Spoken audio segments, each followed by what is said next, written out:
Bueno, mi gente, hoy deberíamos estar viendo la apocalíptica, pero lamentablemente los temas que hemos desarrollado con la literatura sapiencial nos han llevado a ahondar un poco más en los textos, ¿no? Bueno, no es malo, que si nos ponemos a ver, el Antiguo Testamento es más desconocido para los cristianos en general que el Nuevo. Entonces, lo que uno pueda ahondar en el mismo va a servir también de base para leer el Nuevo Testamento con mayor profundidad. Entonces, lo cierto es que para el pueblo de Israel, no era muy amigo de los sabios, porque consideraba que los sabios eran gente que se jactaba de su conocimiento y no dejaban ese conocimiento a Dios. Si nosotros leemos Isaías 20 29:14, si lo tienes por ahí, Berusca, búscalo, 29:14. Para el pueblo de Israel en general, no era muy amigo de la sabiduría entendida como saber muchas cosas, como ser un doctor. Pero la literatura sapiencial cambia rotundamente esa visión. ¿La encontraste, Berusca? Isaías 29:14. Estoy en eso. Isaías 29:14. Ajá. Voy. Isaías 9:14. Dice, por eso he aquí que yo sigo haciendo maravillas con ese pueblo, haciendo portentosas maravillas. Perderé la sabiduría de sus sabios y eclipsaré el entendimiento de sus entendidos. Entonces, después del exilio, esa perspectiva cambia. Entonces, ya no se va entendiendo la sabiduría como quien sabe mucho, sino como aquel que es capaz de vivir como Dios quiere que se viva. Y es allí donde nace ese, vamos a decir, ese sentir tan vivo entre el pueblo. Por eso hemos visto toda esa riqueza que hay en la literatura sapiencial. Pero uno de los textos que nos faltaba por vislumbrar era precisamente el Coelé, o llamado también Eclesiastés. Que si se quiere ha sido poco leído entre los cristianos porque nos hemos quedado con eso de la vanidad de vanidades, todo es vanidad. Entonces, con esa expresión hemos prácticamente catalogado el libro en su totalidad, siendo que perdemos con eso una riqueza invaluable, ¿no? Porque es un texto que aparte de entrar en el canon, de leerse durante las fiestas judías, tiene 2.987 palabras escritas en hebreo. El autor aparece en primera persona 85 veces y 7 de ellas con el sinónimo de Coelé, a veces con el perfil de Salomón. Pero sabemos que Salomón no es el autor, es un intelectual quizás o una persona anciana que escribe con ironía, es probable. Lo importante es que su lenguaje es eminentemente valorativo, antropológico y por supuesto teológico. El tema principal es vanidad. Vanidad en hebreo es Evel, ¿verdad? Aparece 38 veces. ¿Saben qué relación hay en Génesis con Evel? No, profe, ni Bueno, idea. bueno, en Génesis 4 vamos a encontrar que Evel es Abel, se escribe con las mismas letras, ¿verdad? Entonces, ¿quién fue Abel? Aparte que lo mató su hermano Caín, como algo que es pasajero, como algo que pasa pronto. Entonces, cuando se está haciendo referencia en este texto a Edel, se está haciendo referencia a eso, a lo que es vacío, a lo que es pasajero o lo que no dura mucho, ¿ves? Entonces, es descubrir en el fondo que es que todos los Caín de la historia transforman en Ebel la vida. O sea, viene a ser como vicio de vicio, vanidad de vanidades, ¿verdad? Entonces, cuando hablamos precisamente de este lenguaje valorativo, es un texto que se expresa mucho en la dicotomía entre el bien y el mal, la justicia y la maldad, el malo y el bueno, ¿verdad? Sabiduría, trabajo, riquezas, pobreza, vejez, muerte, vida, ¿verdad? Entonces, fíjense que para el autor de este texto, el sol no es solamente quien alumbra nuestro día, sino también a quien asiste en forma impasible los sufrimientos de la historia de todos los seres humanos. De alguna manera debemos recordar que la mayor parte de los antiguos reyes se definían como hijos del sol, ¿verdad? Entonces, y para el autor del Coelho es el símbolo de opresión, tribulación, dominación, capaz de matar cualquier esperanza. Por eso ubica el sol, el astro, como verdadero testigo de todas esas iniquidades. De allí el lenguaje antropológico, porque la palabra Adán, referida al ser humano, es otra expresión que sale N veces a lo largo del texto, y no solamente el Adán como tal, sino las referencias al corazón, al cuerpo, a la mente, al hálito vital, ¿verdad? Entonces, de alguna manera, se destaca lo del tema de la vanidad. Si nosotros empezamos a leer el texto, ya en el primer versículo vemos discurso de Coelho, pura ilusión, dice Coelho, pura ilusión, todo es ilusión, nada es nuevo bajo el sol. ¿Qué provecho saca el hombre de todos los esfuerzos que realiza bajo el sol? Este es un texto que tiene una óptica muy parecida a lo que vimos en el libro de Job, porque el libro de Job trata, Rosa, adelante, ajá. Me parece que alguien iba a decir algo, ¿no? Susi, como que era la que vi con el micrófono abierto. Entonces, de alguna manera, el Coelho va presentando al ser humano como un ser dividido, la casa dividida, la sociedad dividida, y todo deriva de la natural división del ser humano en alma y cuerpo. Recuerden que este texto, aparte, ya tiene una influencia marcadísima del helenismo y la visión griega es dicotómica, alma y cuerpo. Esa no es la visión hebrea. La visión hebrea es que el ser humano es la trilogía inseparable de espíritu, alma y carne. Los griegos no lo ven así. Y parte de esa visión está presente en este texto.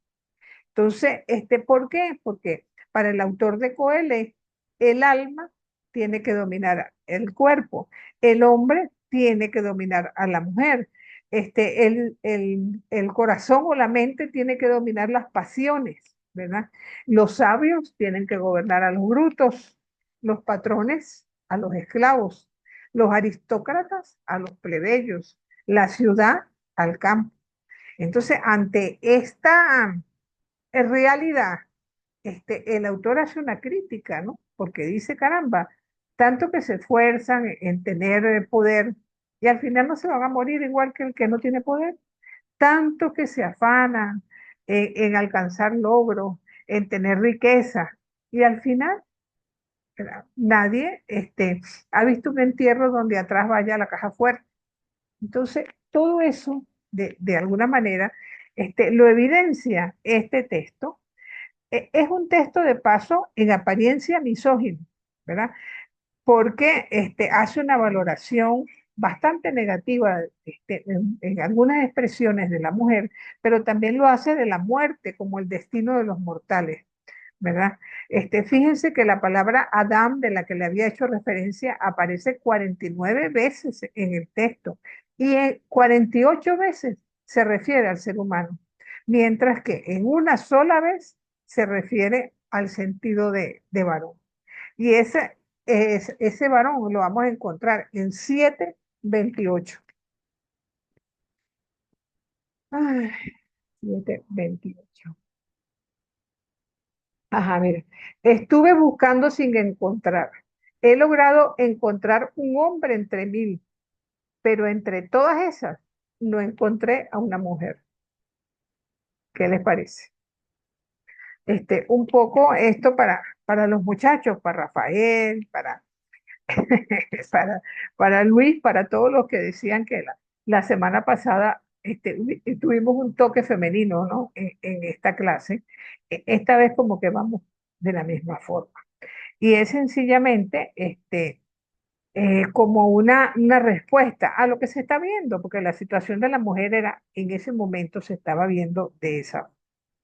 Entonces, esa fue la sabiduría del helenismo entonces, en el centro de todo estaba el nuevo templo, un renovado sacerdocio sadocita que concentraba todos los poderes en forma hierocrática, en forma de un sacerdocio majestuoso, donde había una clara división entre Dios y el pueblo. Entonces, su instrumento, la ley, cada vez más divinizada, con especial énfasis en lo que era sagrado y profano, puro e impuro. Y eso de alguna manera trajo su consecuencia, por decirlo así. Entonces, el templo se convirtió en el instrumento de concentración de la vida. Y desde el punto de vista teológico, ¿verdad?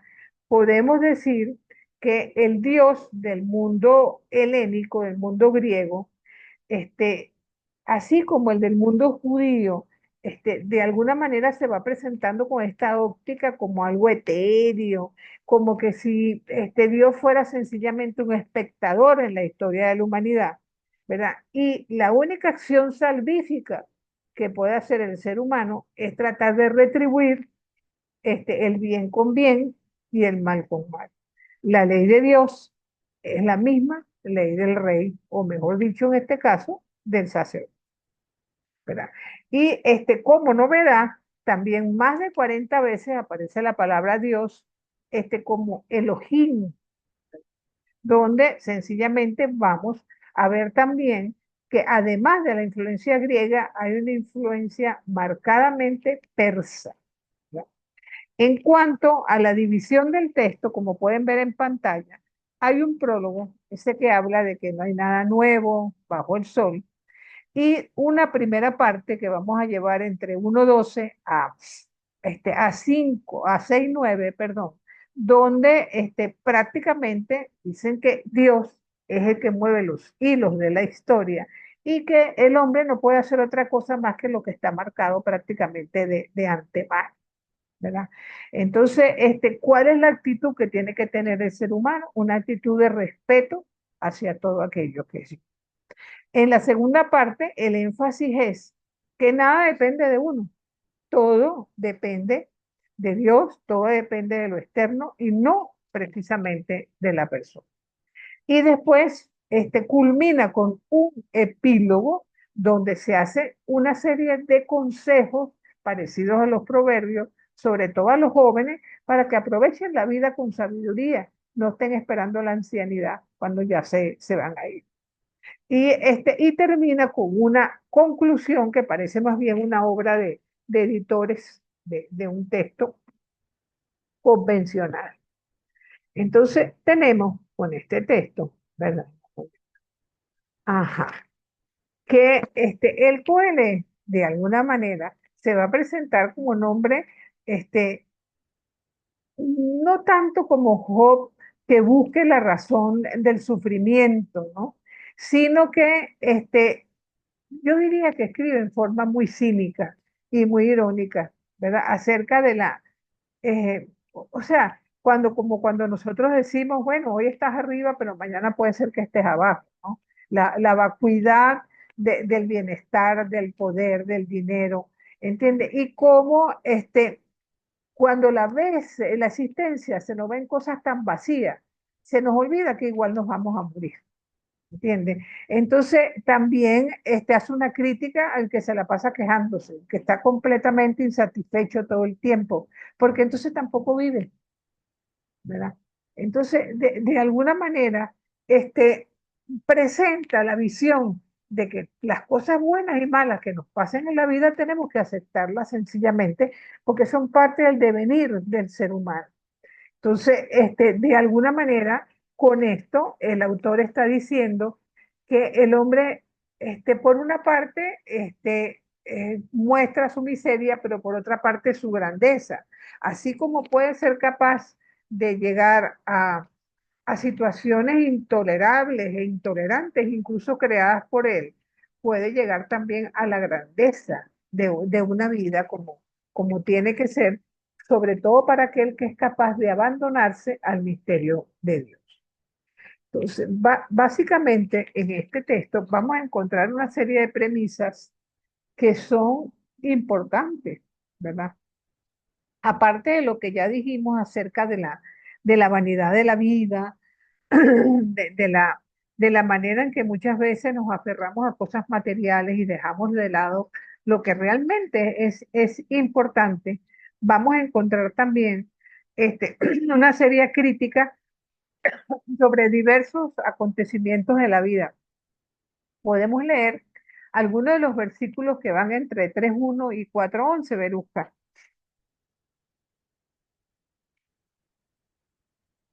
O sea, es la dialéctica de las contradicciones en este texto. Sí, el 3:1 dice, hay un momento para todo y un tiempo para cada cosa bajo el Ah, sol. ajá, Un tiempo para nacer y un tiempo para morir. Un tiempo para plantar y un tiempo para arrancar lo plantado. Un tiempo para matar y un tiempo para curar. Un tiempo para demoler y un tiempo para edificar. Un tiempo para llorar y un tiempo para reír. Un tiempo para lamentarse y un tiempo para bailar. Un tiempo para arrojar piedras y un tiempo para recogerlas. Un tiempo para abrazarse y un tiempo para separarse. Un tiempo para buscar y un tiempo para perder. Un tiempo para guardar y un tiempo para tirar. Un tiempo para rasgar y un tiempo para coser. Un tiempo para callar y un tiempo para hablar. Un tiempo para amar y un tiempo para odiar. Un tiempo de guerra y un tiempo de paz. ajá. Fíjate que incluso siguiendo con lo que viene a continuación, dice algo bien interesante, ¿no? Observar todas las tareas que Dios encomendó a los hombres para afligirnos. O sea que todo el trabajo del hombre es un castigo de parte de Dios, por lo menos el pesimismo de Coelho lo ve de esa forma, ¿verdad? Ujú. También hace una acotación acerca de la presencia del mal en el mundo. Ahí me gustaría que leyeran los primeros versículos del capítulo 4, Veruca. Yo volví mis ojos a todas las opresiones que se cometen bajo el sol. Ahí están las lágrimas de los oprimidos, y no hay quien los consuele. La fuerza está del lado de los opresores, y no hay nadie que les dé su merecido. Entonces tuve por más felices a los muertos, porque ya están muertos, que a los vivos, porque viven todavía. Y consideré más feliz aún al que todavía no ha existido, porque no ha visto las infamias que se cometen bajo el sol. Fíjate que no está hablando de paso de nada que sea diferente a lo que vemos en nuestros días, porque las injusticias, vamos a decir, se multiplican por doquier. Cuando dice en lugar de la ley está el delito, en vez de justicia en el tribunal está la maldad, pero se olvidan de que tanto el malvado como el justo van a ser juzgados por Dios. Entonces, uno va viendo como a lo largo del texto se va desarrollando una temática, si se quiere, bastante depresiva, donde ve con no ve con alegría la existencia humana, sino algo por lo que hay que pasar sencillamente, pero que a pesar de eso, tenemos que tratar de vivir de la mejor manera posible, tratar de ser feliz y sobre todo tratar de vivir acorde a la voluntad de Dios. Entonces, ¿qué dice el capítulo 9, los versículos del 7 a 10?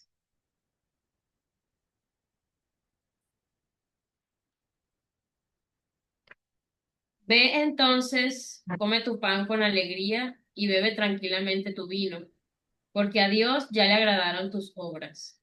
Que tu ropa sea siempre blanca y nunca falte el perfume en tu cabeza. Goza de la vida con la mujer que amas, mientras dure esa vana existencia que Dios te concede bajo el sol. porque esa es tu parte en la vida y en el esfuerzo que realizas bajo el sol. Todo lo que esté al alcance de tu mano, realízalo con tus propias fuerzas, porque no hay obra, ni proyecto, ni ciencia, ni sabiduría en el abismo a donde tú irás. Sí, qué rudo, ¿no? Qué rudo ese lenguaje. Y sobre todo habla del valor de la vida. Ya nos regresamos al capítulo 3 versículos del 19 al 23.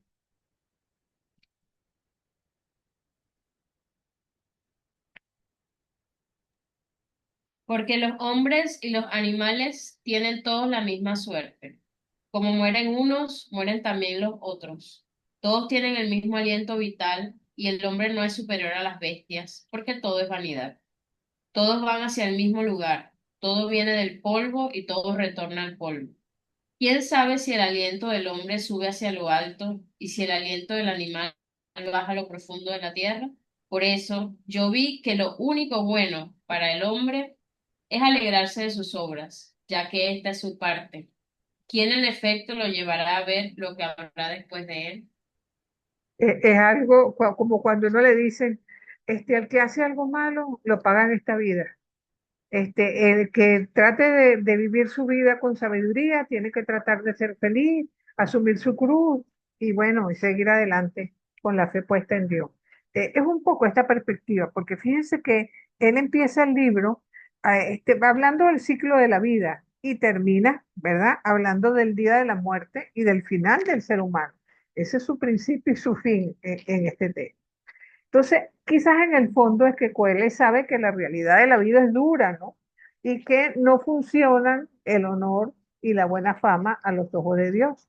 Por eso manda que desde joven tienes que tratar de cultivar para dar sentido al Creador, a la vejez, a la muerte, para que tu vida no sea inútil. O sea, o como cuando nosotros solemos decir, caramba, fulanito, no dejó bienes, pero es una persona que siempre será recordada por la manera como se comportó en la vida. O sea, supo sembrar en lo que le rodeaba una sabiduría, un cariño, un apoyo. Entonces, esas son las personas que en el fondo nunca mueren, porque siempre van a ser recordadas no solamente por sus seres queridos, sino por todos aquellos a quienes dejaron huella.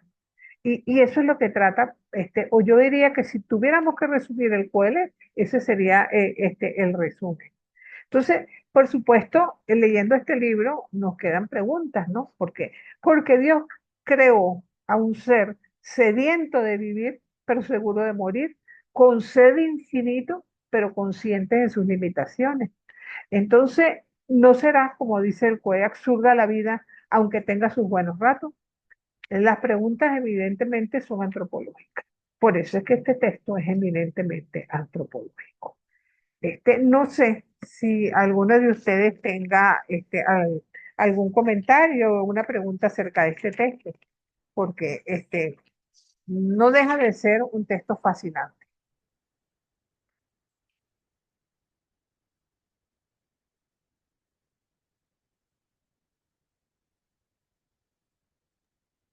Bueno, yo creo que no les recomendaría esta lectura a alguien que esté en depresión, hastiado de la vida, porque parece que Coelho precisamente estaba pasando como por eso, ¿no? Entonces leer que nada tiene sentido, que hagas lo que hagas, sea bueno o sea malo, vas para el mismo hueco, no ayuda mucho, pero también es verdad que al igual que Job, toca una parte de la realidad del ser humano, de la vida, que es la parte dura, ¿no? Y yo creo que el Ciertamente, compendio de los libros sapienciales sí ayuda a fin de cuentas porque el mensaje que siempre lleva de trasfondo es que primero no es el mismo destino de los que obran bien a los que obran mal. Eso te lo dicen o te cierto. lo aportan otros libros, ¿no? Y bueno, luego que sí, que si hay un más allá, un después de esta vida, en el que puedes gozar de la verdadera plenitud, vamos a llamarlo así, ¿no? Y que al final en cada uno de estos sufrimientos se encuentra la presencia de Dios que nos acompaña. Ciertamente que sí, ciertamente. Ah, Profesora, adelante, a mí, Marianela. Ajá. sí, bueno, a mí me parece un poco más, sí, definitivamente desde la perspectiva de fe, no, y sabiendo el valor que tiene cada texto de la Sagrada Escritura, a mí me parece que lo que intenta resaltar, bueno, de una forma un poco ruda y fuerte, pero lo que intenta resaltar el verdadero valor, o mejor dicho, el valor de lo verdadero. Es una forma de decir, solo Dios es bueno, solo Dios es eterno, solo Dios vale la pena. Así lo veo yo desde mi perspectiva de fe. Ciertamente da para pensar, ¿verdad? Sí, señor. Adelante, Luis David. Yo lo veo también como también la aceptación de la realidad nuestra, de la realidad humana, ¿no? Pero la aceptación de la realidad desde la humildad también.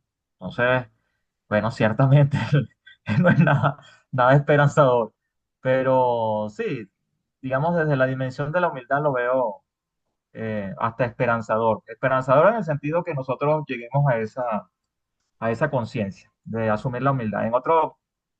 Y desde otra perspectiva también enfatiza en lo que yo veo, pues enfatiza el temor de Dios y cumplir sus mandamientos, ¿no? O sea, yo sé que es trágico, sí, ciertamente es trágico, pero también a veces el aceptar la realidad, que el aceptar nuestra propia tragedia representa un ejercicio humilde. Sí. Ciertamente que sí. Incluso yo creo que podemos observar algunos elementos que vamos a encontrar posteriormente en el Apocalipsis de Juan. Así que de alguna manera hablan de que sí, ahorita estamos pasando mal, ahorita las cosas son difíciles, pero piensen que mañana las cosas van a ser. Luis David. No, sí, también, fíjense ustedes lo que pasa con los salmos.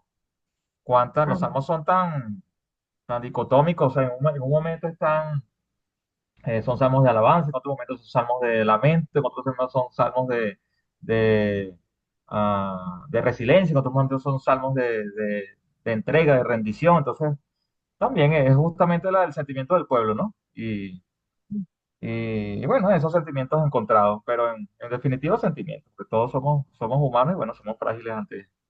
evidentemente antropológico, decíamos este texto, ¿no? Y así es, Ajá. ciertamente. Berusca, ¿ibas a agregar algo más, mi niña, que levantaste la mano? Sí, que leí la última parte de este libro y es interesante. Dice, en conclusión, una vez oído todo esto, teme al Señor y observa sus mandamientos, porque esto es todo para el hombre. Dios llevará a juicio todas las obras, aun lo que está escondido, sea bueno o malo. O sea que al final sí, sí hay esperanza, detrás de cada libro sí hay esperanza. Y pienso que está bueno para aquellos hombres que hacen de esta vida quizá como su única opción, ¿no? O sea, cuando toquen esta vida y como dicen algunos libros también, no recuerdo ahorita cuál es, bebe, toma todo lo que tú quieras porque solo tienes esta vida. Aquí es como, Este mismo. sí, aquí es como eh, eh, Coelho dice como que nada de eso tiene sabiduría, nada de eso tiene sentido, al final teme al Señor, que Él es el que sabe, pues. exacto. Pero ese temor a veces quizás le llega mucho con la vejez, ¿no? Cuando empiezan a mirar hacia atrás y ver lo que ha sido su vida, ¿no? Entonces, eso también, quien puede desde la juventud poder emprender ese camino, es un verdadero regalo del Señor. Profe, y a mí me gusta mucho el capítulo 3. Creo que ha sido de los textos del Antiguo Testamento que me ha llamado muchísimo la atención desde siempre. El capítulo 3 me parece tan sabio, valga la redundancia, y tan asertivo que, que bueno, que hay momento para todo. Nos hace reflexionar en nuestra propia vida y al saber e ir comparando que efectivamente nosotros hemos tenido en la vida, a pesar de las cosas, las dificultades que hemos pasado, siempre pasa. O sea, siempre los acontecimientos pasan. Y esa frase, hay un tiempo para todo, creo que nos viene a nosotros perfectamente con con esas dificultades de las que hablaba Beru, que hablaban los demás, esas dificultades que siempre tenemos dentro de nuestra vida. Sí, ciertamente que sí, bueno, ese es el capítulo más conocido, el que más se conoce, el que se proclama en la liturgia, es, a veces el resto del texto no es tan, no se desarrolla de una forma tan, con más profundidad, pero es interesante, no es largo, son apenas 12 capítulos, y vale la pena tomarse el tiempito para leerlo, porque yo creo que todo texto, y eso es lo que busca siempre la palabra de Dios, que nos interpele, el que nos haga enderezar el camino si es que vamos por donde no debemos, el que nos hace mirar la vida en otra óptica, eso nos hace mucho bien. Para llegar al final, como el autor al final que habla de que des gloria a Dios y tendrá siempre esperanza. Así que adelante con eso. Como parte del conocimiento del Antiguo Testamento que nos toca en este semestre, yo quería profundizar con ustedes un poco también lo que tiene que ver con el calendario, porque los meses judíos, tendríamos que decir, que no tienen un fundamento religioso en el comienzo, sino que tenía que ver con los meses de la cosecha. Si nosotros leemos o refrescamos, pues, muchos de los textos del Antiguo Testamento se hablan, bueno, era en la época del Nisan, en la época de la Pascua, era la época de la cosecha, era la época en que se va a recoger el trigo y de alguna manera no podemos nosotros hablar de un calendario sino hasta bastante tarde, incluso ya en nuestra era después de Cristo, ¿ok? Cuando un sabio llamado Hillel, ¿verdad? Lo creó, por decirlo de alguna manera. No podemos decir que hay un calendario bíblico, sobre todo por eso que les digo que básicamente era una orientación hacia los meses que tenían que ser, que ver con la plantación, la cosecha, la siembra, la siega, por supuesto. Y para los patriarcas probablemente usaron el mismo año, el mismo calendario que usaban los babilónicos, ¿no? Que es bastante antiguo, del 2000 aproximadamente antes de nuestra era. Y la influencia que tuvieron sobre todo en el mundo bíblico israelí fue después de la monarquía. Entonces, y sobre todo es después de los últimos textos después del poesílio que empezamos a ver los nombres de los meses, vamos a decir, cada uno con su categoría, nombre y apellido. Y hubo, por supuesto, como un cambio también con el paso del tiempo, porque se consideraba que el mes donde empezaba el año era con la Pascua precisamente en el mes de Nisan. Y hoy por hoy sabemos que para el mundo judío el año comienza con Tishri, que más o menos septiembre, octubre es el año nuevo judío, y todo de alguna manera ya relacionado desde el punto de vista religioso, sin dejar de tocar su importancia con respecto a lo que tiene que ver con la siembra y la cosecha, ¿verdad? Ya específicamente cada uno va a tener una representación de tipo religioso. Pero antes de ahondar un poco en las fiestas, a mí me parece interesante que ahondemos en cómo es este, el calendario hebreo. Tendríamos que decir que es un calendario lunisolar, o sea, es decir, que se basa tanto en el ciclo del sol alrededor de la Tierra, que dura un año, como en el ciclo de la Luna alrededor de la Tierra, que nos marca el mes. La versión actual por la que se rigen las festividades judías, ¿verdad? Fue concluida por el sabio que les hablé, Hillel, en el año 359. Y se basa en un complejo algoritmo, ¿verdad?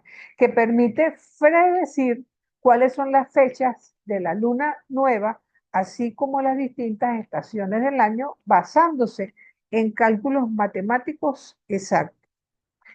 En su concepción es muy complejo, tanto la parte solar como la lunar.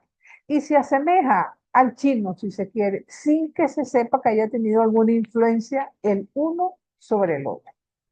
Entonces, se distingue, ¿verdad?, del calendario gregoriano, que es el nuestro, de amplio uso universal, que se basa solamente en el ciclo solar anual y que comienza cada 1 de diciembre hasta el 31 de diciembre, ¿verdad? Entonces, ¿cuándo comienza el calendario hebreo? Con el Génesis, que aconteció, según la tradición judía, ¿verdad? El domingo 7 de octubre del año 3760 a.C., fecha equivalente al primer mes de Tishri del año 1.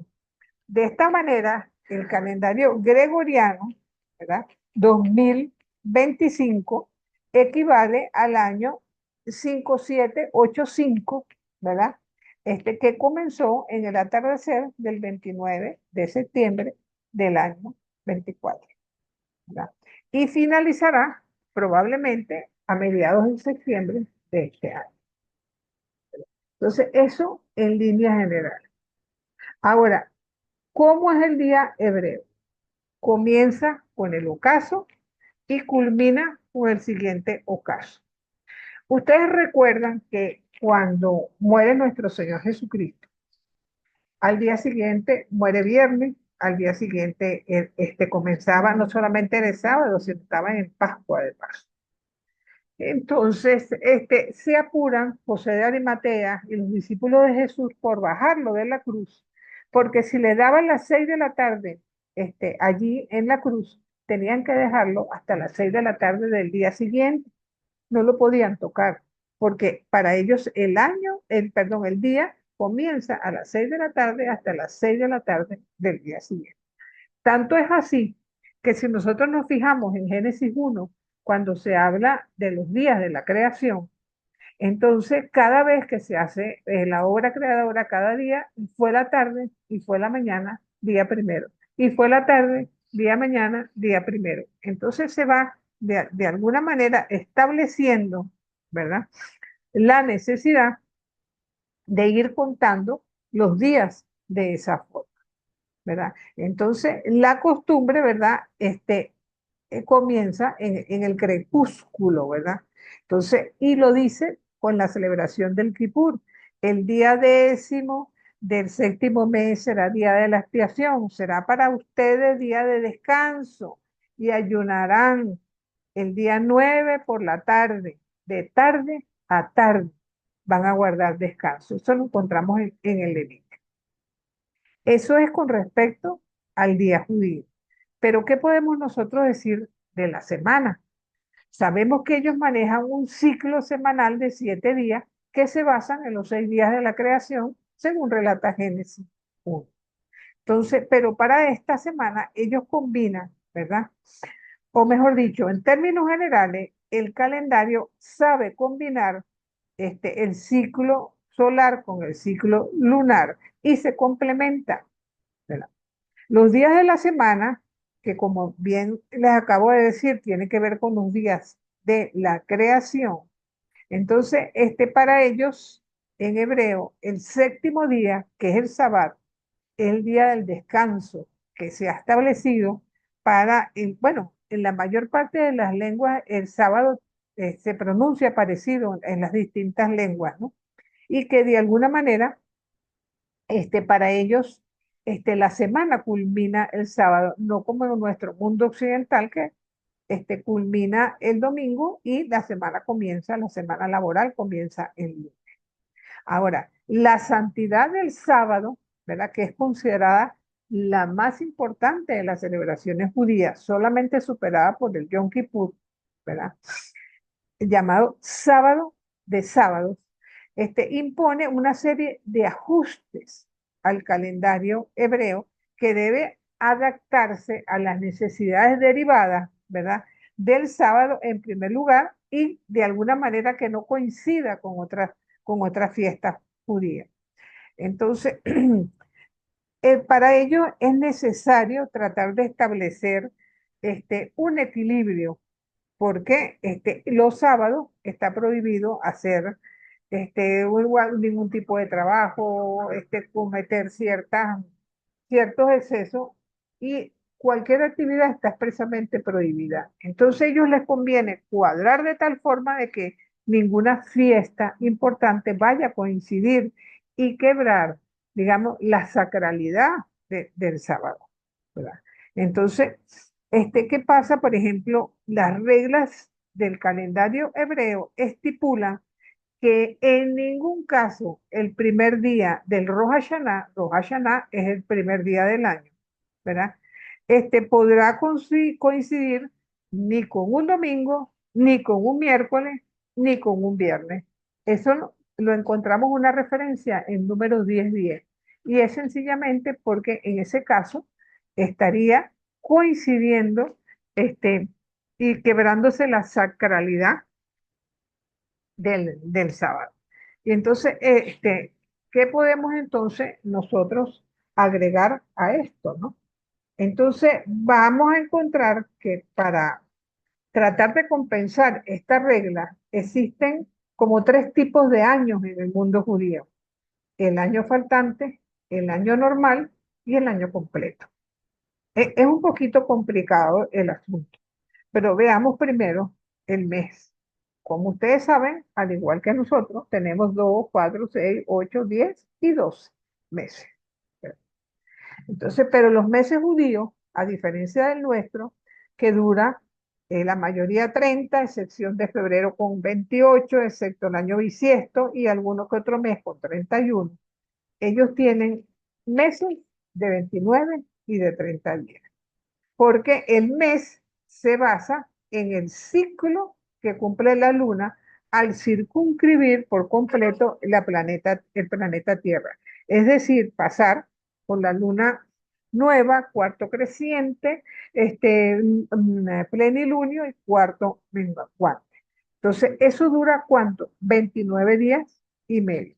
Y desde la antigüedad ya los hebreos sabían calcular exactamente la duración de este ciclo, ¿verdad? Así como determinar que la Tierra, ese ciclo de la luna alrededor de la Tierra, exactamente eran 29 días, 44 minutos y 3,33 segundos. Entonces, como la cantidad de días en un mes tiene que ser exacta, el calendario hebreo emplea meses de 29 días y de 30 días intercalados, ¿verdad? Al final del mes hebreo, la luna está completamente oscura y no es visible desde la Tierra. Cuando empieza a despuntar el cuarto creciente, ¿verdad? Es allí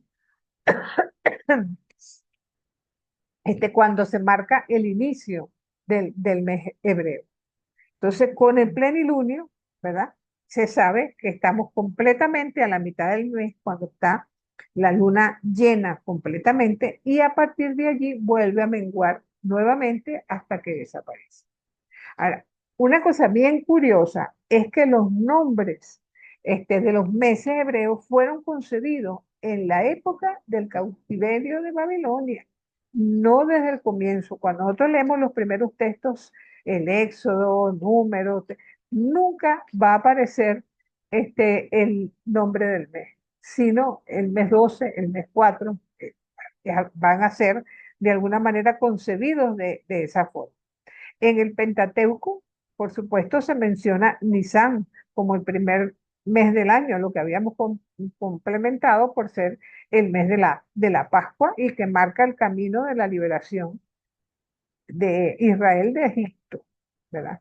Pero otros nombres, ¿verdad?, fueron agregados posteriormente. ¿Y dónde los vamos a encontrar por primera vez? En los textos que se escriben en el Pogesilio, como el libro de Esther, en Esdras y Nehemías. Entonces, ¿cómo es el año hebreo? Y aquí tenemos entonces lo que les decía. Hay tres tipos de año: deficiente, regular o normal y el completo. Entonces, vuelvo al punto que antiguamente comenzaba con el mes de Nisan, llamado en la Biblia el mes primero, así se llamaba en el Éxodo, y concluía con el mes de Adar. Hoy sabemos que Tishri, con la festividad de Rosh Hashanah, es cuando literalmente porque Rosh es cabeza. Entonces, Rosh Hashanah lo que está diciendo con eso es que es cabeza de año y culmina en el año de Elul. Y eso es lo que rige el calendario hebreo hasta nuestros días. Entonces, si desde el punto de vista religioso, ¿verdad?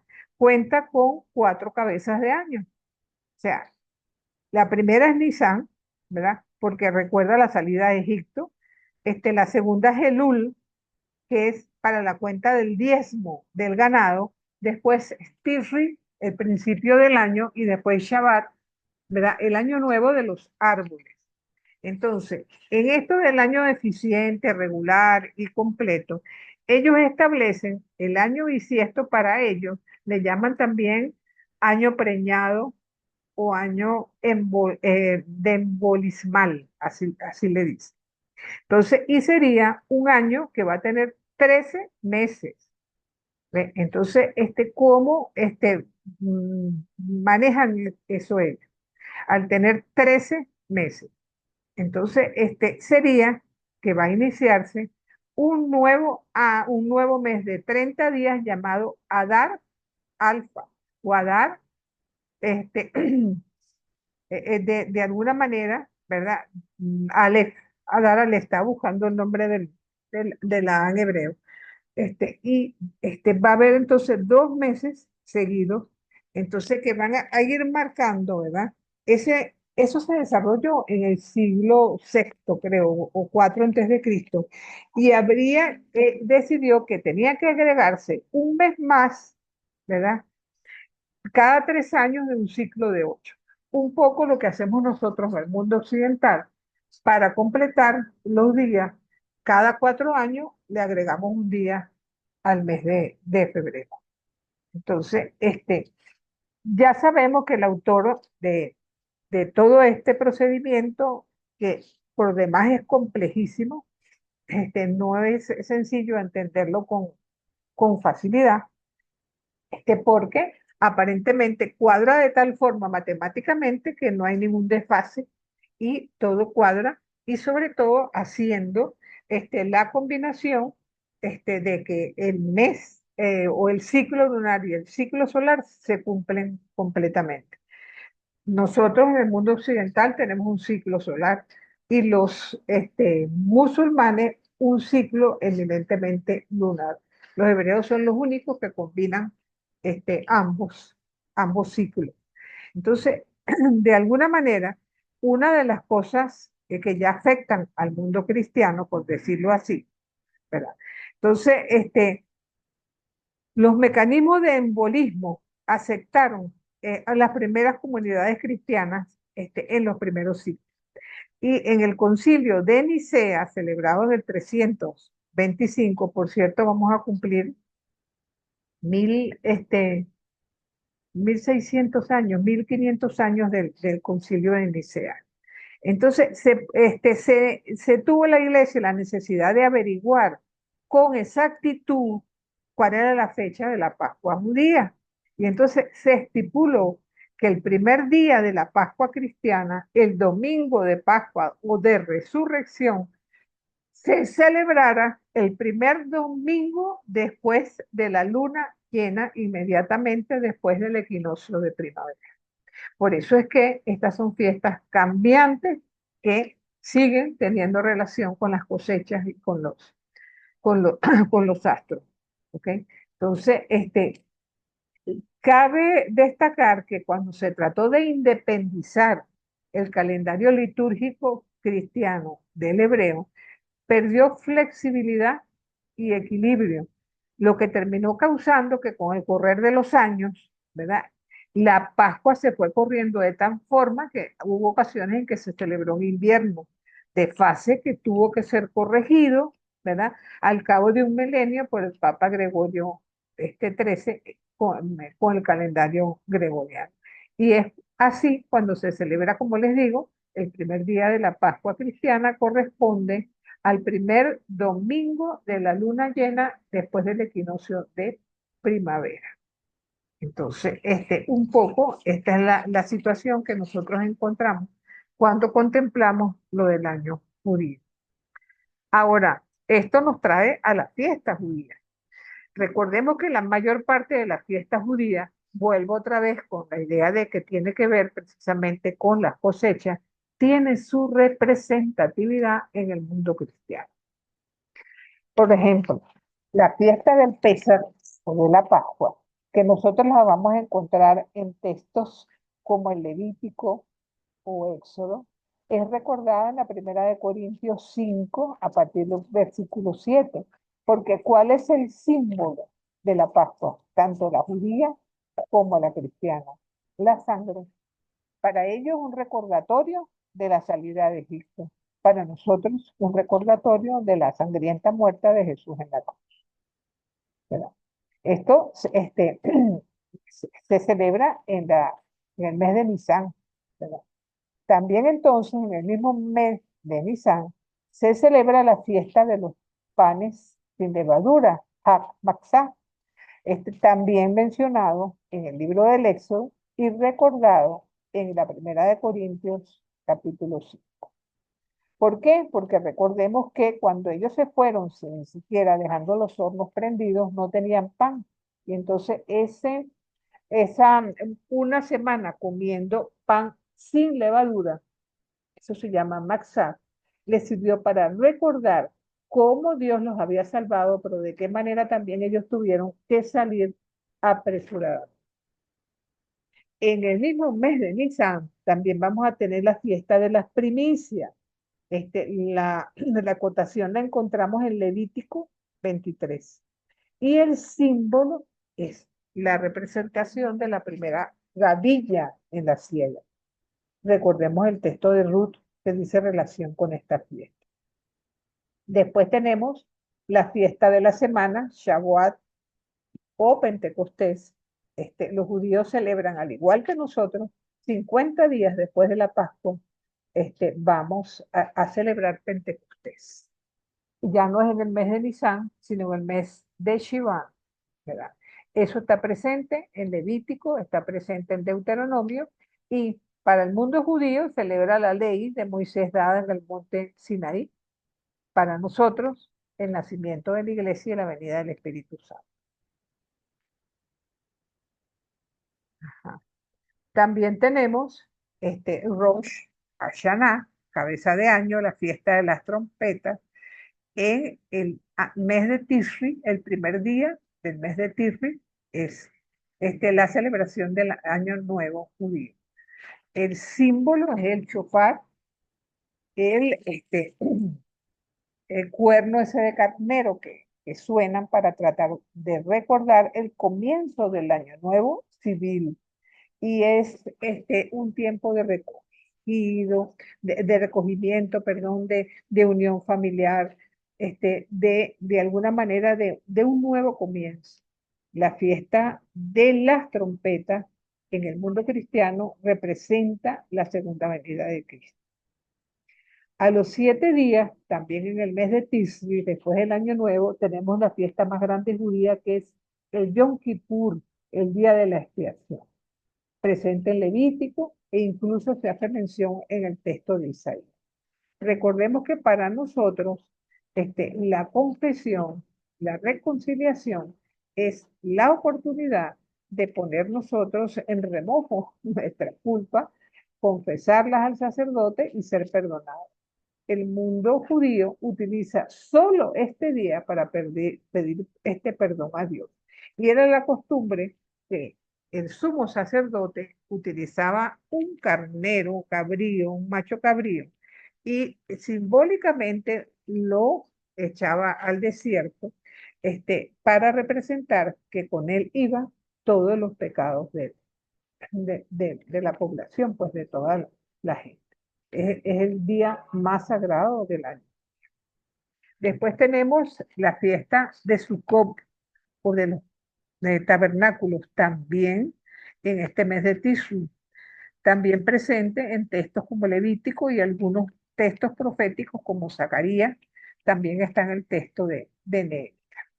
Entonces recuerda los 40 años que estuvieron vagando por el desierto, la necesidad de vivir en tiendas, y de adornar el tabernáculo viviente que contenía las tablas de la ley.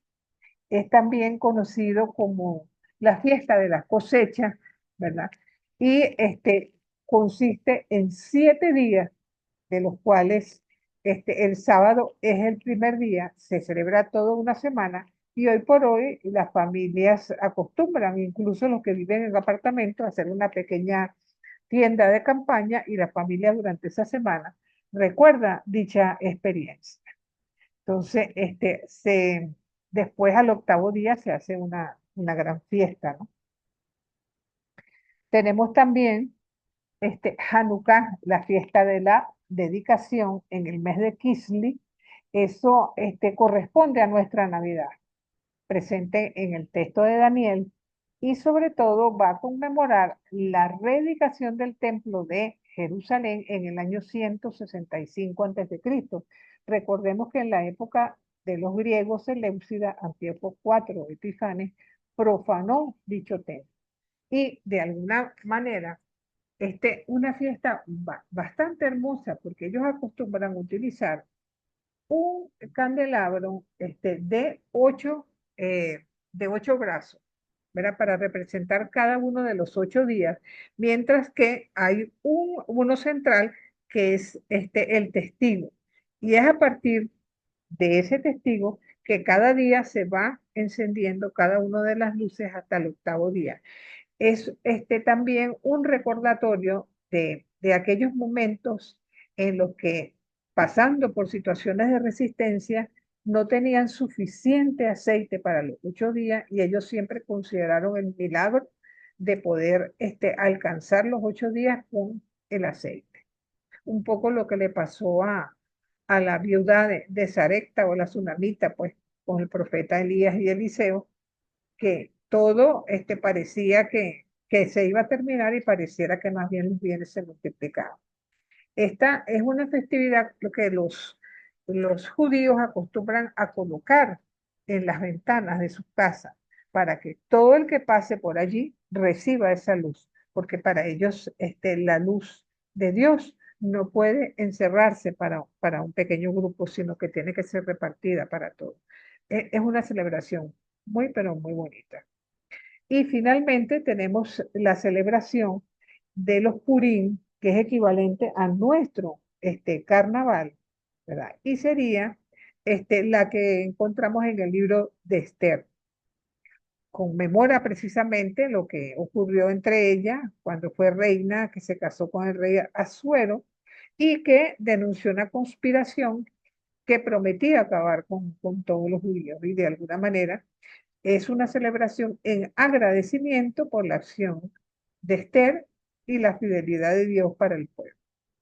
Es, como les digo, el equivalente a nuestro carnaval.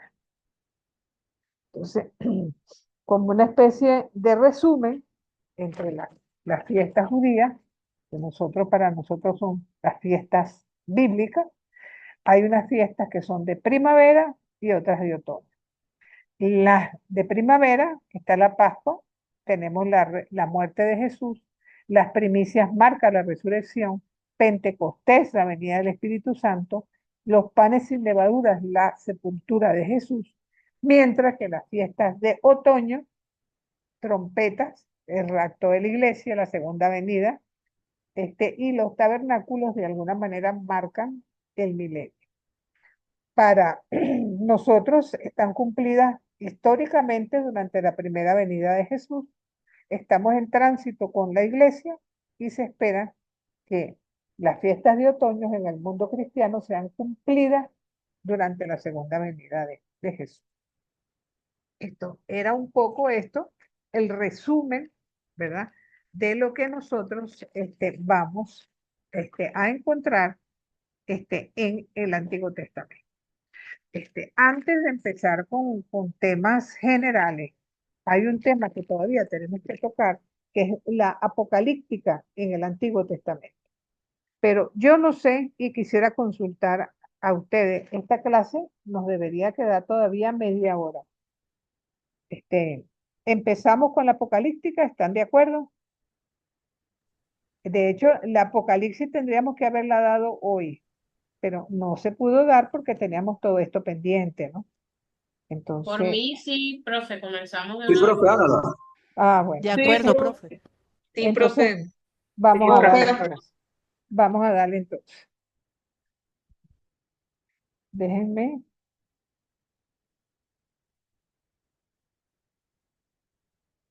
Espérense un segundito para poner la presentación. Y aquí está. Ajá. Me avisan cuando la puedan ver. Ya, profe, ya se ve. Ya Ya, se ve. perfecto. Bueno, aquí nosotros tendríamos que comenzar diciendo, ¿verdad? Que cuando nosotros hablamos de Apocalipsis, y de hecho hay películas que lo mencionan con mucha frecuencia, hay una canción incluso que habla de Apocalipsis.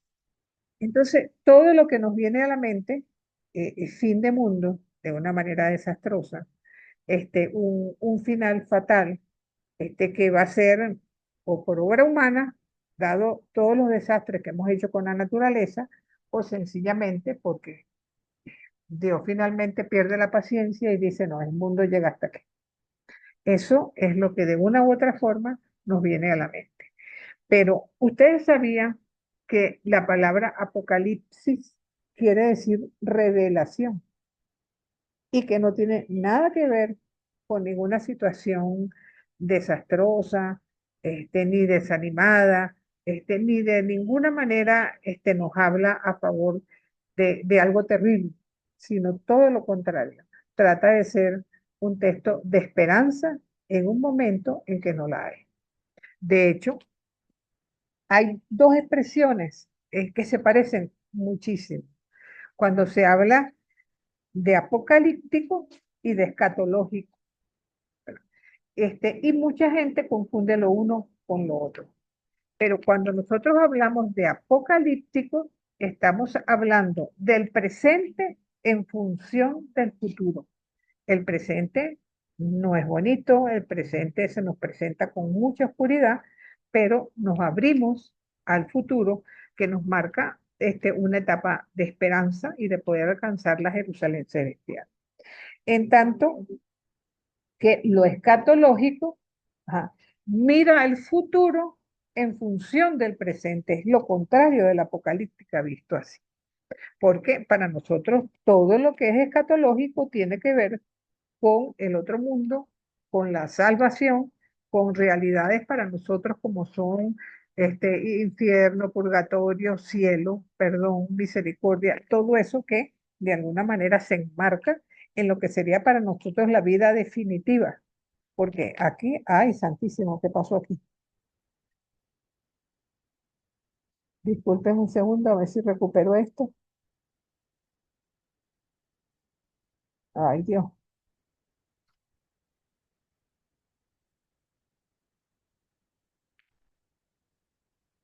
Sí, se perdió la presentación. Seguro se cayó la red, profe. Pero no se me ha caído, eso es lo que me extraña. Ah, No, ok. sí. Bueno, vamos a ver si la quito y la vuelvo a poner. Vamos a ver. Pues mira, lo que se cayó fue la presentación. Déjame ubicarla nuevamente.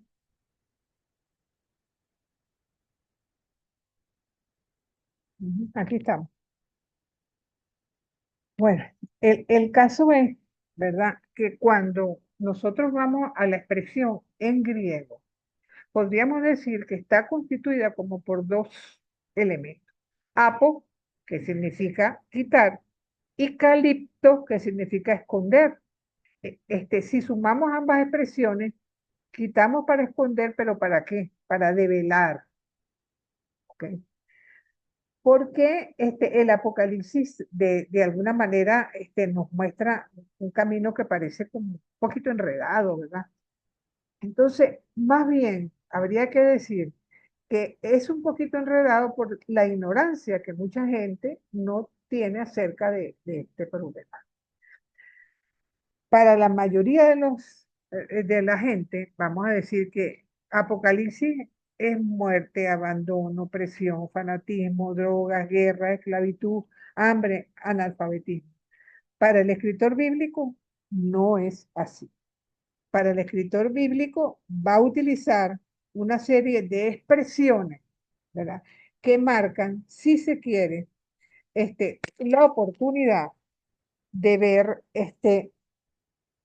todo aquello que no está con claridad en los momentos oscuros, cuando nosotros vemos, caramba, ¿por qué el mundo va como va? ¿Qué es lo que está pasando en nuestro mundo para que tantas cosas como estas se presenten? Entonces, de allí la apocalíptica tiene que ver con lo oculto, con lo escondido, con lo sagrado, con un lugar protegido. Y significa también que está oculto y protegido. ¿Para qué? Para que no llegue al alcance de todo. ¿Sí? Ustedes recuerdan cuando veíamos el libro de Judith y decíamos que hablaban de un rey que era Nabucodonosor. Y para el momento en que se escribe el libro de Judith, Nabucodonosor había pasado a la historia, ¿verdad? Entonces, ¿de quién estaban hablando? Estaban hablando de Antíoco IV Epifanes, pero no podían hablar abiertamente porque estaban ante un mundo hostil. Quien hablara mal contra el emperador, lo ponían preso o lo mataban, ¿verdad? Entonces, ¿qué hace la gente? Empieza a hablar en un lenguaje simbólico. Exactamente hace lo mismo el autor de un Apocalipsis. Trata de hablar en un lenguaje cifrado, pero que de alguna manera el auditorio al que está dirigido sea capaz de entenderlo. Los que son mayorcitos aquí, como yo, deben recordar cuando gobernó Jaime Lucinchi, que cuando gobierna Lucinchi, mucha gente decía que la secretaria de él mandaba más que él. No sé si recuerdan un personaje llamado Blanca Ibáñez, ¿verdad? Sí. Ah, Sí la bueno, recuerdo. sí la recuerdan. Bueno, y entonces, recuerden que las gaitas, todos los años han sacado críticas, bien sea al gobierno, a la política, a los artistas. Y entonces, ese año, sacaron una gaita que se llamaba La Gata Blanca.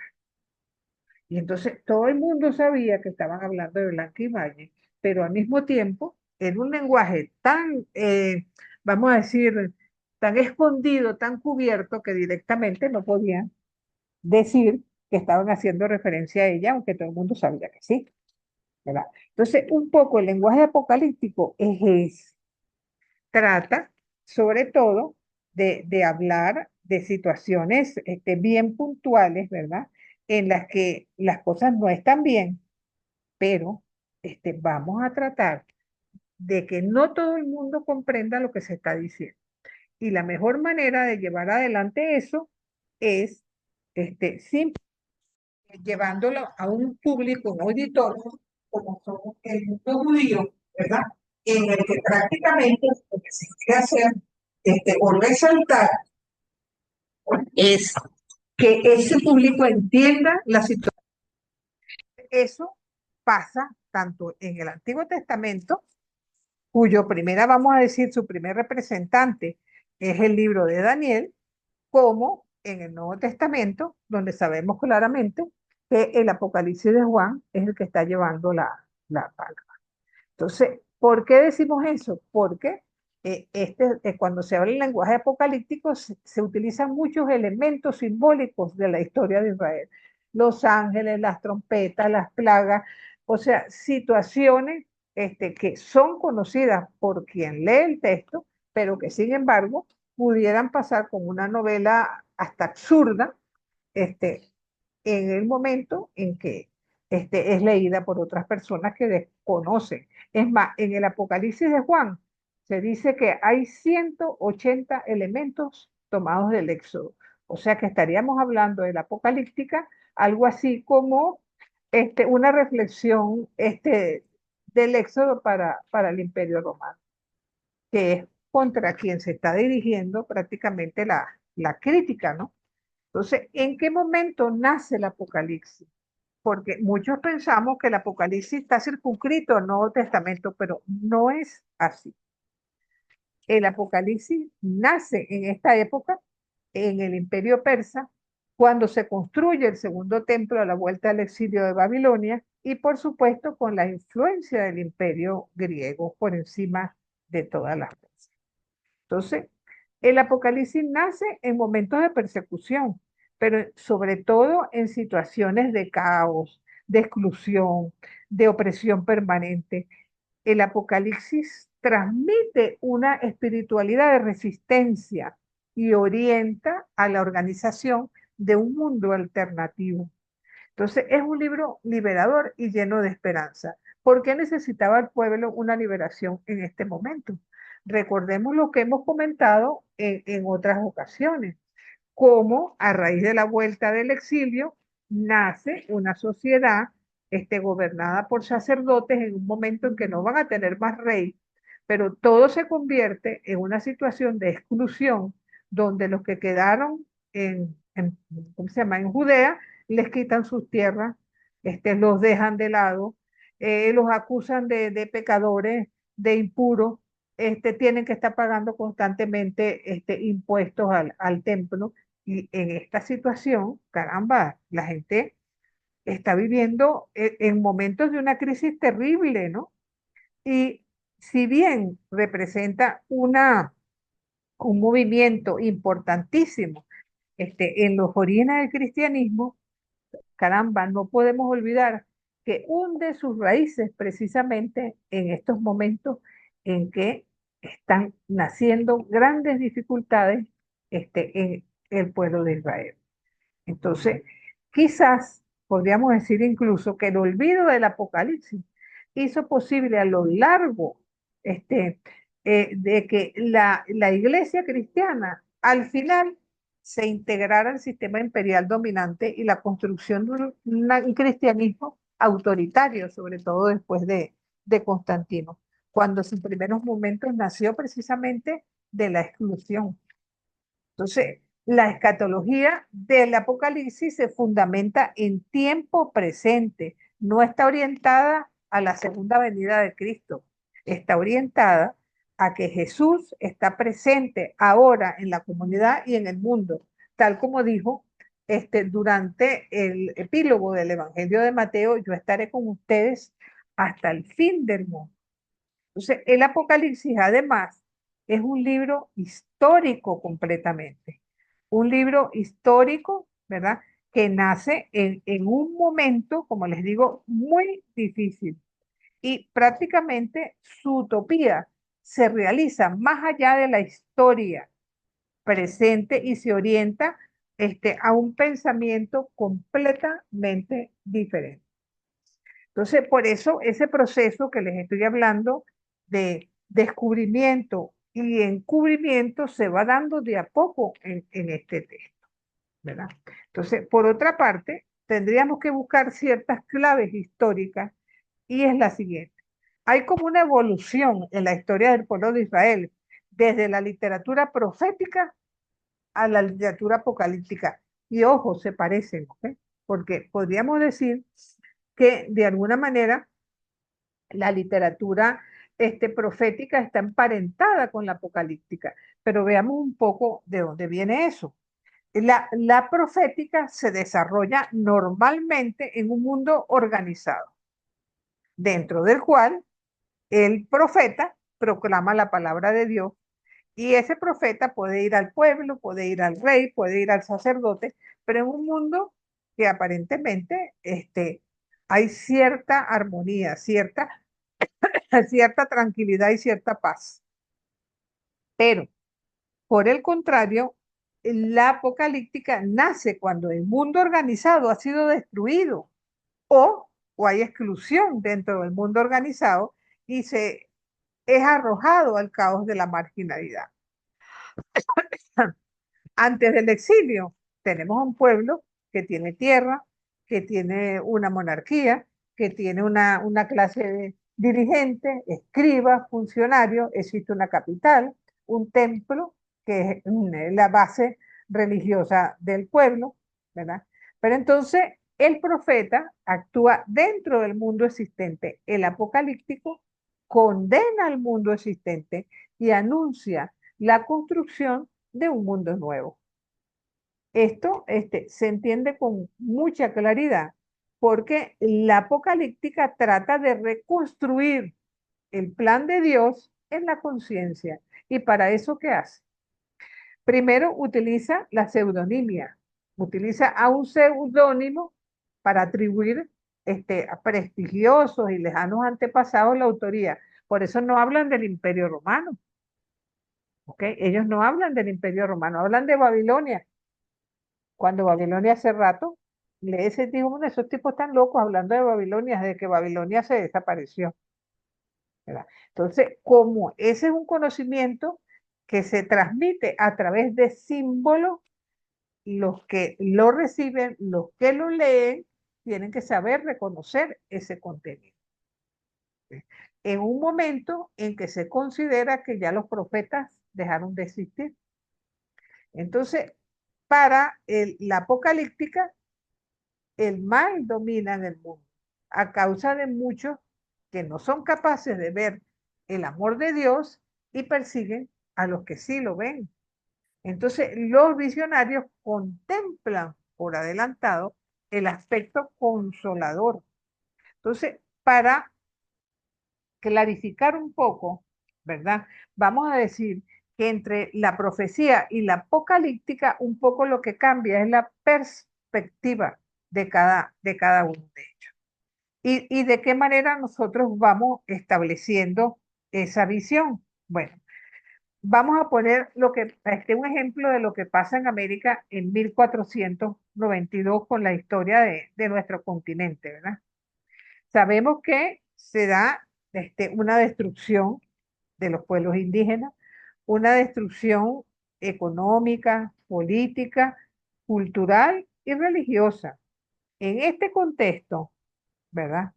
Por el influjo positivo de una evangelización liberadora, surge una nueva conciencia en el pueblo indígena de México que lo va a expresar a través de la leyenda del Tepayá.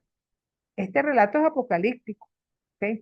Y busca justamente reconstruir la conciencia indígena a través de un mito sincrético construido a través de tradiciones indígenas, como la diosa Tonacinin, y las cristianas, que es la Virgen de Guadalupe, ¿verdad? Y esto permitió al pueblo indígena primero, y luego al mexicano y latinoamericano, construir una identidad propia como parte de ese proceso de reconstrucción total del pueblo amerindio.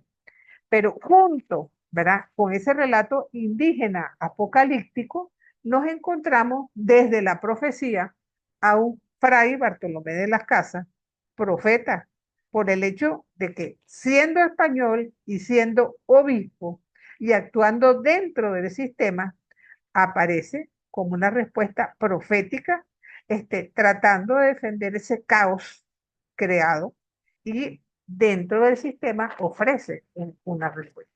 En cuenta un poco, mire, como con esta presentación, no los estoy viendo ni si levantan la mano, cualquier cosa, me avisan porque ciertamente no, ustedes me escuchan, pero yo no los veo tampoco.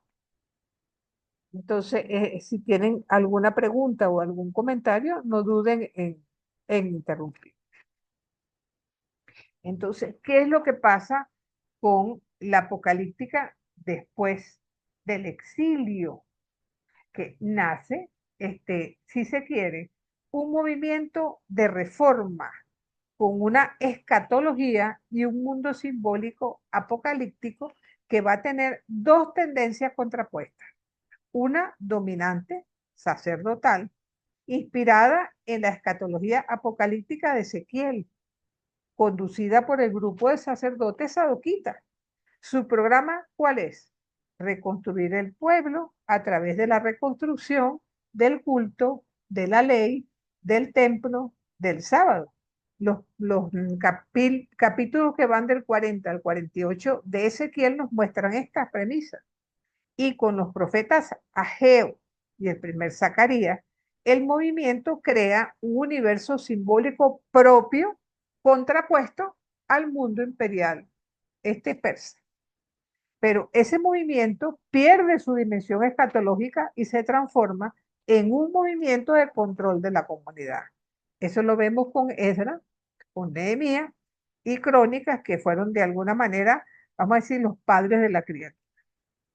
La otra tenencia o la otra postura es profética y popular, inspirada en quién? En el Deutero Isaías. Busca la reconstrucción de Israel, pero no a partir de las estructuras, sino a través de la reconstrucción del propio pueblo.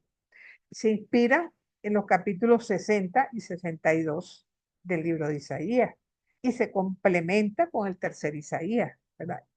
Entonces, de alguna manera, también Malaquías, el Deutero Zacarías, Joel, también van por esta vía. Entonces, estos dos movimientos reformadores, uno sacerdotal e institucional, otro popular profético, buscan reconstruir el pueblo de Dios. Ambos buscan lo mismo. El uno a partir de las estructuras, el otro a partir de la restauración del pueblo. Entonces, de alguna manera, ese movimiento apocalíptico posterior va a conservar tanto la simbología como la estructura del primero, pero históricamente va a ser una prolongación del segundo, porque el primer movimiento recibió un fuerte influjo de la élite que retomaba del exilio, que buscaban reconstruir las instituciones del pasado. Ellos querían volver atrás. Por eso la pantalla que les tengo aquí es, en términos teológicos, ellos pretenden un movimiento hacia atrás, volver a la imaginación del primer templo, con un rey poderoso. Si no tenemos rey, por lo menos que sean los sacerdotes, que todo sea alrededor del culto de la ley y del templo. Saben que la situación que viven fue fruto de su alejamiento de Dios, pero es la clave de interpretación. Pero a través del movimiento apocalíptico, el movimiento va hacia adelante, ¿verdad? Y enlaza con el Nuevo Testamento precisamente porque nos vamos a encontrar con que es un movimiento, ¿verdad? Que de alguna manera, siendo ambos legítimos e históricamente necesarios, ¿verdad? Siendo el segundo más popular y creativo, y el que más influyó en el movimiento de Jesús y en las primeras comunidades cristianas. Sin embargo, el que, vamos a decir así, el que gana la partida para efectos del devenir del pueblo es la primera tendencia sacerdotal y erocrática, que tanto en los tiempos bíblicos como hoy, vamos a decir que ambas tendencias son necesarias, pero siempre y cuando la legitimidad va a tener que ver con que lo institucional no vaya a matar el carisma profético y apocalíptico que tanta falta hace en cualquier sociedad, incluso como la nuestra.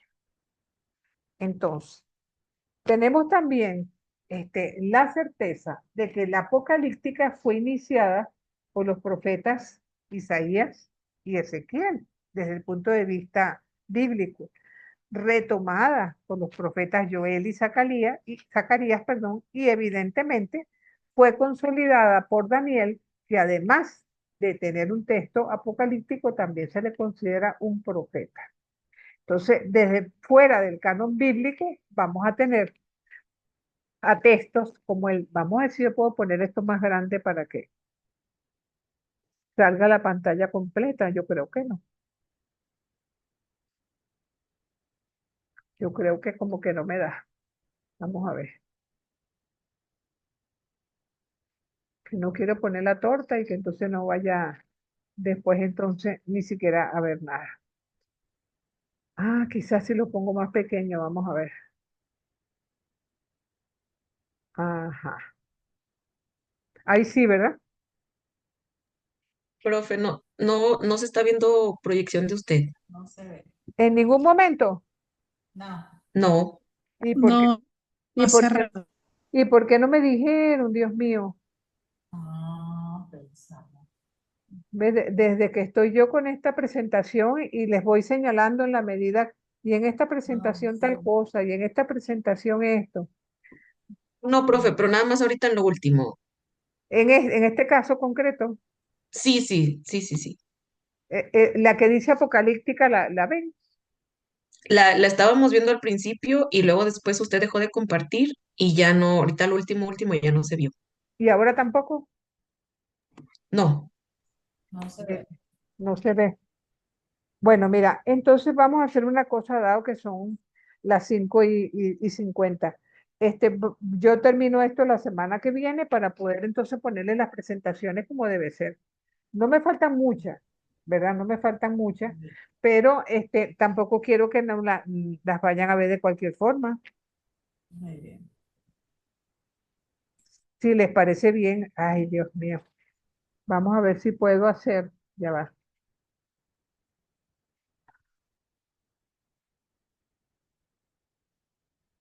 No, y que a todas estas yo no sé ni dónde se fueron ustedes, ¿ok? Porque aquí no veo por ninguna parte, ya va. Ay, mi madre. Ajá,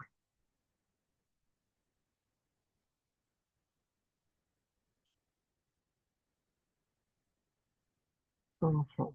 Ahora se está compartiendo pantalla. Ahora sí, ustedes no vieron de Apocalíptica ninguna, No, profe, ninguna. pero me hubieran dicho, yo estoy jurando que ustedes las están viendo conmigo. Bendito sea Dios. pero de Apocalipsis sí vimos, bueno, la primera diapositiva sí se vio. Ajá, esta la vieron, ¿verdad? Y esta, No, ahorita estamos viendo como su carpeta que está ajá. abierta. No, Sí. pero tengo abierto el Apocalíptica aquí. ¿No la están viendo ustedes? Bueno, No, entonces vamos a retomar esto la semana que viene. Yo rapidito les digo cada una de las presentaciones. Sé que vieron, ni las primeras tampoco, nada más cuando hablé de destrucción y de desastre. exacto. Solo Ben- la primera. Ajá. La primera ben- diapositiva. bendito sea Dios. Bueno, mira, vamos a hacer así porque no me gusta, o sea, no me gusta que esto sea pirata, por favor. Y no me queda otra que tratar de señalarles. Déjenme ver si la puedo recuperar por aquí diferente. Ay, Señor, bendito sea.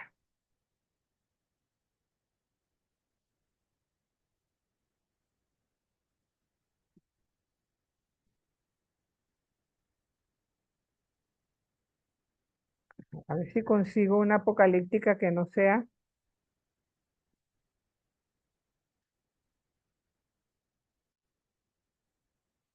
No, esta tampoco.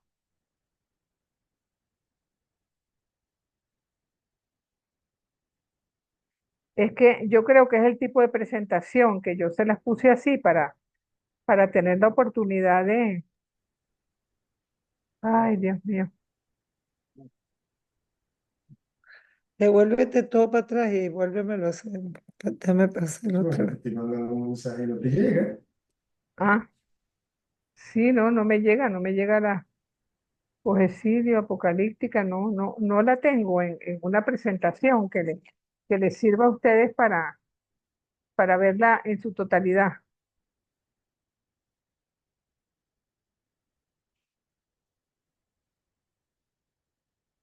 Es bien triste. Bueno, vamos a hacer así. Yo la apocalipsis. Ah, bueno, mira, aquí como que la encontré. Vamos a ver. Ajá. Ahora sí la ven. Ah, no la pueden ver porque no la he sacado todavía. No, Esperen ese momento.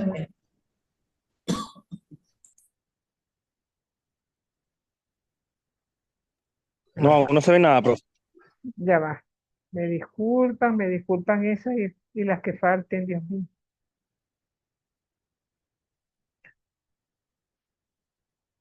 Ahora sí. Esa es la primera lámina que vimos Sí, temprano, ahora sí se ve. profe. sí, Ajá. Esa fue la primera. Exacto. Esta la ven.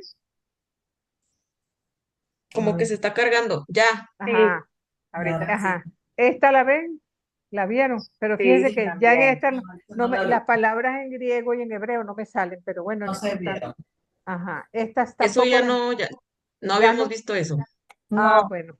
Aquí les estaba explicando un poco, ¿no? Por qué nace la apocalíptica después del posexilio, cuáles fueron los factores que influyeron, cómo de alguna manera tanto el profetismo como la apocalíptica se presentan como dos posibilidades de rehacer el pueblo y cómo de una u otra forma vamos viendo que en el devenir fue la corriente que se afianzó en el sacerdocio, en la ley, en el sábado, en el templo, la que finalmente dominó. Y eso trajo como consecuencia precisamente, ¿verdad?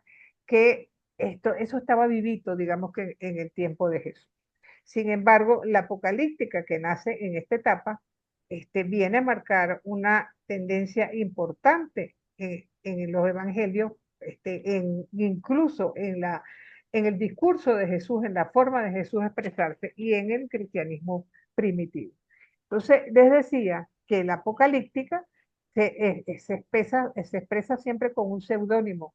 Ellos están ante el Imperio Romano, pero utilizan el nombre de Babilonia para hablar aparentemente del mismo Imperio Romano, pero utilizando un seudónimo para que los no entendidos no sepan de qué se habla, utilizando gran cantidad de símbolos, la mayoría de ellos tomados del Éxodo, para entonces también poder llegar al pueblo y tratar de dar una esperanza en un momento en que no tienen ninguna. Por eso es que hay momentos en que parece que el pesimismo fuera lo que comanda la literatura del texto, pero no, siempre la visión va a ser de una historia, ¿verdad? En la que quien tiene la última palabra es Dios. Entonces, les decía que en términos teológicos, los dos movimientos son contradictorios en un momento dado, porque hay un movimiento hacia atrás de ese primer grupo sacerdotal que quiere volver a la antigua gloria, por decirlo así. La añoranza es la época de David, donde ellos también se constituyeron en un imperio, donde tenían un rey, donde tenían una vida, un territorio, ¿verdad? Y todas, digamos, todas las actividades propias de una nación, en tanto que el movimiento apocalíptico va hacia adelante, ¿verdad? Hacia una perspectiva mesiánica, restaurador. Para ellos, restaurar el antiguo Israel no es restaurar las instituciones, sino restaurar al pueblo como tal, ¿verdad? Entonces, les decía igualmente que en el canon, la apocalíptica fue iniciada por profetas como Isaías y Ezequiel. También tenemos en Joel y Zacarías algunas expresiones apocalípticas y evidentemente por Daniel, que es un texto profético, además de apocalíptico. Fuera del canon, vamos a tener a Enoc y otros textos bíblicos. Y por supuesto, en cierto modo, la sabiduría popular juega mucho papel en la redacción de estos textos, ¿verdad? Porque vienen a constituirse en textos de esperanza, ¿no? Y que tratan de alguna manera de hacer una actualización de lo que están viviendo en ese momento concreto. Entonces, hay textos proféticos donde encontramos matices preapocalípticos. Uno de ellos es el texto de Isaías. Los capítulos que van del 24 al 27 y los 34 y 35 tienen elementos apocalípticos. Vamos a contrastar ambos elementos. ¿Cuáles son las características proféticas? La denuncia de que el pueblo se ha alejado de Dios, de que se han ido con los ídolos, la injusticia que hay dentro de la sociedad, la no observancia de la ley que los aleja precisamente de esa relación bonita con Dios, las promesas de desastre, de dolor, de persecución, de caos y el perdón de Dios si hay un cambio de vida. Estamos hablando de un camino de lucha, un tratar de ser cada vez mejor. En cambio, que en el Apocalipsis la situación de vida no tiene ninguna posibilidad. Es como si estar en un callejón sin salida en la que no tienes libertad y tampoco puedes salirte de ahí. Entonces, donde vamos a observar visiones y anuncios, ¿verdad? De un mundo maravilloso que va a llegar después de que tú seas capaz de resistir esto, porque Dios está contigo y los poderes del mal no van a tener la última palabra. Entonces, es un camino ya no de lucha, sino de resistencia. Ahora sí están viendo las presentaciones, ¿no? Sí, profe. Ah, Sí, ok. profe. Ajá. Y incluso vamos a ver en textos como Ezequiel, ¿verdad? Cómo se presentan los grandes símbolos del final de los tiempos. Los mismos símbolos que vamos a encontrar en el texto de Daniel, que vamos a encontrar en el Apocalipsis, como el ser humano, el león, el toro y el águila, que a la vez estos son los símbolos que también van a identificar los cuatro evangelios.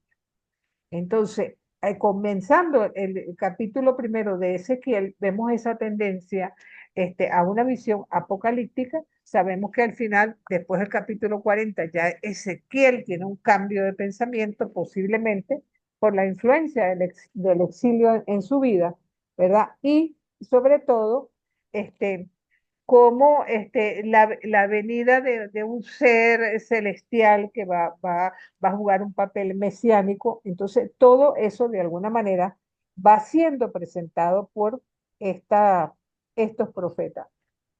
Vamos a decir además que hay una serie de textos que surgen fuera del canon que también se consideran apocalípticos y que la mayoría de ellos se escribió entre el siglo I antes de Cristo y el siglo I después de Cristo. Entonces, y por supuesto, tenemos también la situación de considerar, ¿verdad? En el texto de Daniel, que quizás la referencia más conocida es la que encontramos sobre la venida gloriosa de Jesús, y es que está tomada del texto de Daniel, y que de alguna manera es retomada por el evangelista Mateo. Entonces, toda esta literatura va convirtiéndose en un camino de resistencia para todos aquellos que están viviendo situaciones tan difíciles y que de una u otra forma esto les permite la posibilidad de abrirse a un entorno completamente diferente. Por una parte, y concluyendo un poco esto, el Apocalipsis nace en tiempos de persecución, eso está claro. Representa un movimiento importantísimo en los orígenes del cristianismo, pero tiene sus raíces en el poesía. La escatología del Apocalipsis se realiza en tiempo presente, un tiempo que es oscuro, pero que se abre a un futuro que sea provisorio. Es un libro histórico. ¿Y por qué es histórico? Porque habla de la liberación de Dios presente y de Cristo resucitado en la historia, no de un Jesús que va a venir al final de los tiempos, sino de un Jesús que no se ha ido, que está entre nosotros. Para ello utiliza mitos, símbolos, ¿verdad? Y sobre todo trabaja la imaginación creativa de la gente, donde las situaciones de maldad extrema sencillamente son vistas como situaciones límite. Entonces, ¿qué une el Apocalipsis?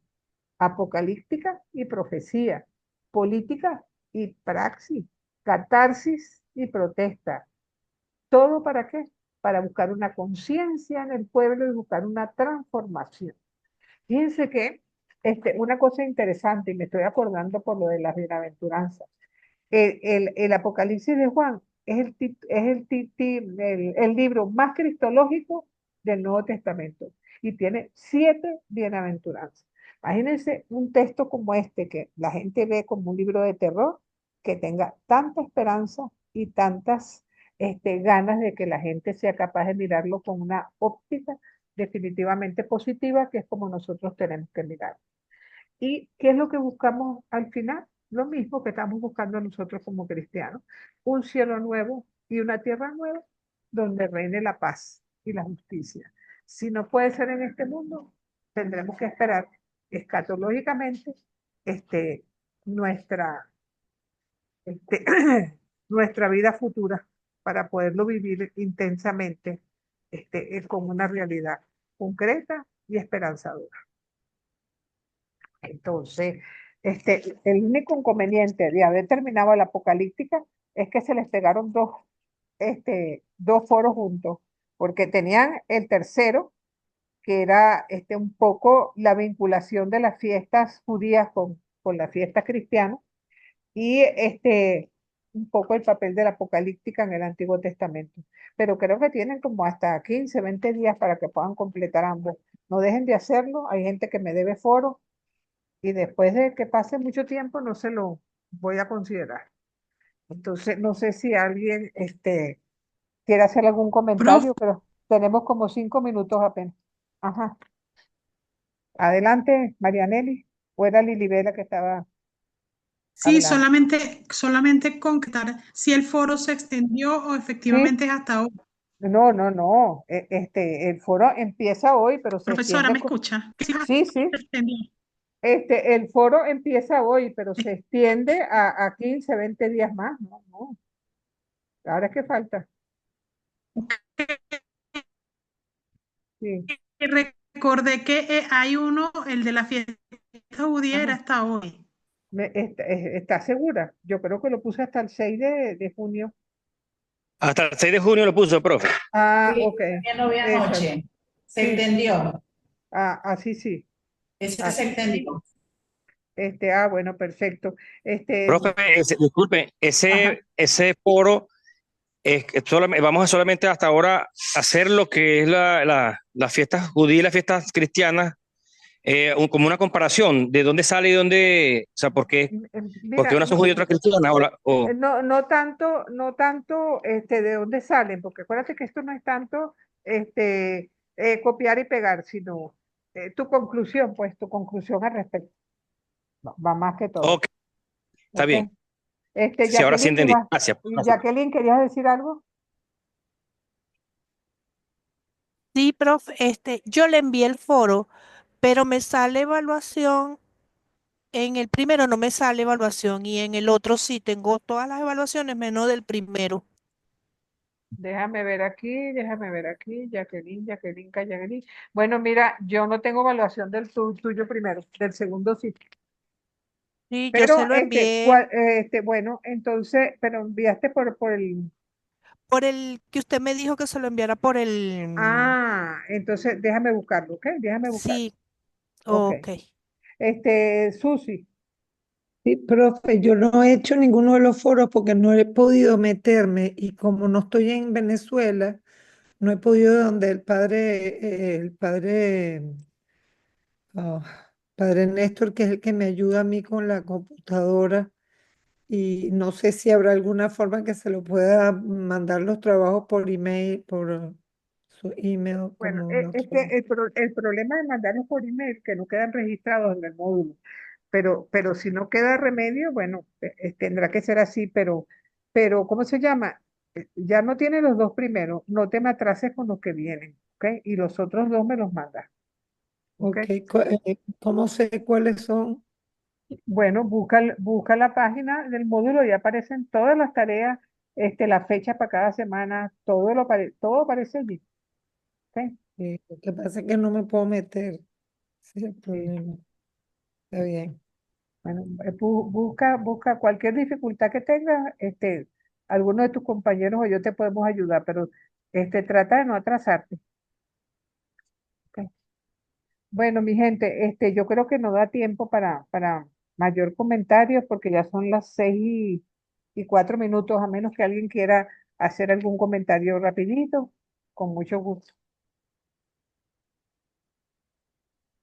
Rafael que está calladito y que dijo que la semana pasada era todo mujeres, todo mujeres. Hoy no. No, profe, lo que pasa es que a mí me gusta la clase, escucharlas bien Ajá. y bueno, me siento extasiado cuando la escucho, eso me anoto y estoy en eso. Bueno, me alegro entonces, pues. Cualquier cosa, estoy aquí para ustedes y bueno, la semana que viene continuaremos con esto. Si hay que retomar algún tema antes de empezar con generalidades, porque de aquí en adelante lo que nos quedan son generalidades bíblicas. ¿Ok? Sí, Entonces, profe. Eh, muy, muy bueno también lo del calendario que usted dio. Creo que hay que sentarse a escuchar nuevamente, ver bien las imágenes, pero maravilloso toda la explicación paso por paso. bueno, entonces, Muchísimas gracias. miren, Dios me los bendiga y bueno.